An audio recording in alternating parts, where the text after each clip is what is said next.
শ্ৰদ্ধাৰ মাননীয় মুখ্যমন্ত্ৰী ডক্টৰ হিমন্ত বিশ্ব শৰ্মা দেৱে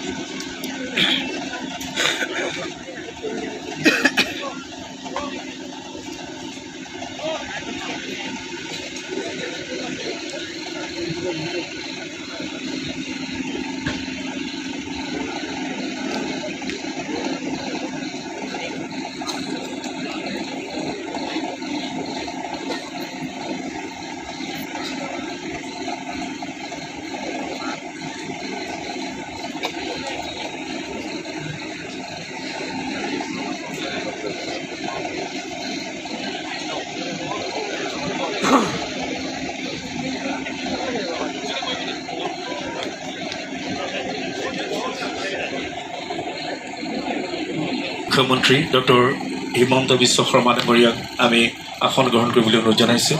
আসন গ্ৰহণ কৰিবলৈ অনুৰোধ জনাইছোঁ আমাৰ গুৱাহাটী পৌৰ নিগমৰ মেয়ৰ শ্ৰীযুত মৃগেন শৰণীয়া ডাঙৰীয়া, আমাৰ সভাপতি শ্ৰীযুত বলেন ভৰালীদেৱকো আমি আসন গ্ৰহণ কৰিবলৈ অনুৰোধ জনাইছোঁ।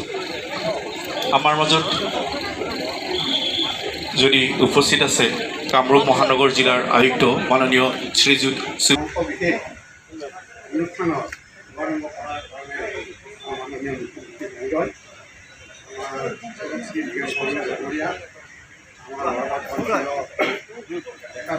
মহোদয়, আমাৰ ডাঙৰীয়া, আমি অলপ খালি বেছি নাপাওঁ, মানে তেখেতৰো প্ৰব্লেম আছে, অকণমান লিষ্ট এটা ক'ব খুজিছিলোঁ। নৱগ্ৰহ শ্মশান কমিটি 2005 চনত পৰাকা পৰিক্ৰমা আৰু অন্যান্য গণ্যমান্য ব্যক্তিসকলৰ নেতৃত্বত নৱগ্ৰহ শ্মশানৰ জৰাজীৰ্ণ অৱস্থা দেখি গঠন কৰা হয়। সেই সময়ত সভাপতি সম্পাদক প্ৰয়াত ভৱানন্দ শৰ্মা তেওঁলোকৰ কৰা হৈছিল। পৰৱৰ্তী সময়ত মোক সভাপতি হিচাপে লৈ কাৰ্যনিৰ্বাহ কৰি আমি এতিয়ালৈকে আছোঁ। 2016 চনত আমি পৌৰ নিগম কৰ্তৃপক্ষৰ পৰা উন্নয়নমূলক আৰু সৌন্দৰ্যবৰ্ধনৰ কাম কৰাৰ বাবে আপত্তিবিহীন প্ৰমাণ পাবলৈ সক্ষম হওঁ।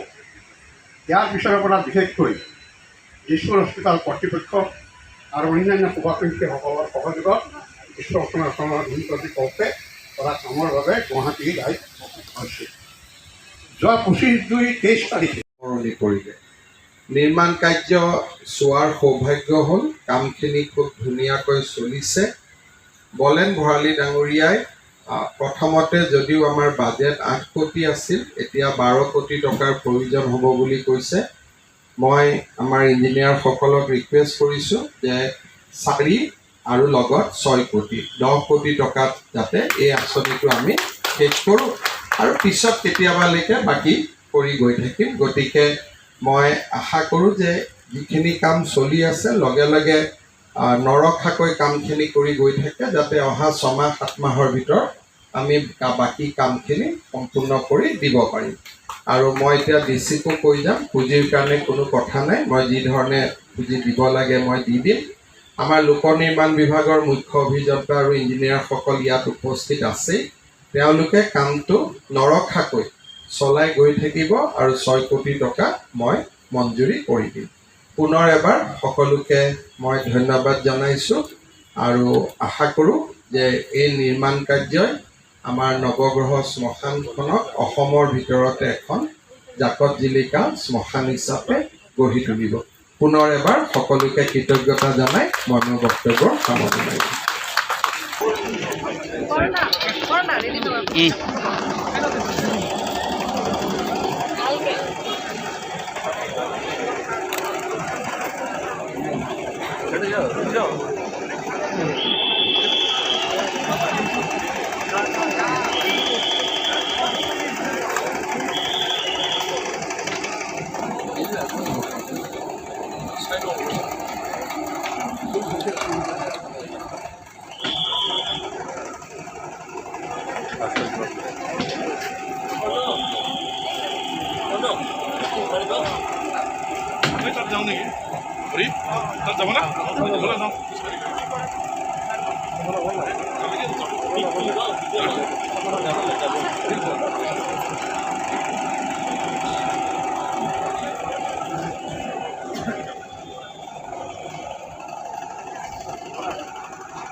বেছি ইয়াত নোসোমাব একদম দূৰত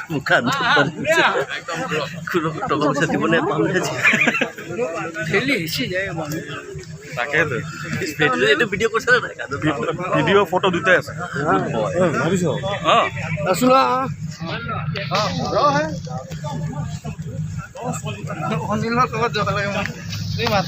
মেচিনটো আমি লগোৱা বুলি কৈছিলোঁ নেকি?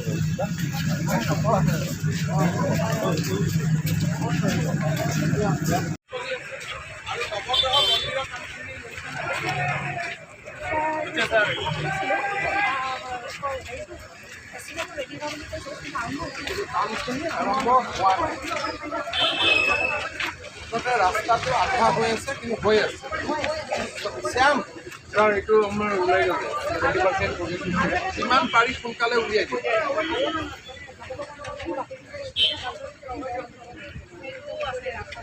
একেটা কণ্ট্ৰেক্টৰ দিয়ে কৰে মই এইটো এপ্ৰুভ কৰি দিম আৰু আজি যিখিনি হয় নাই এইটো অৱস্থা আপোনাৰ কথা দিছোঁ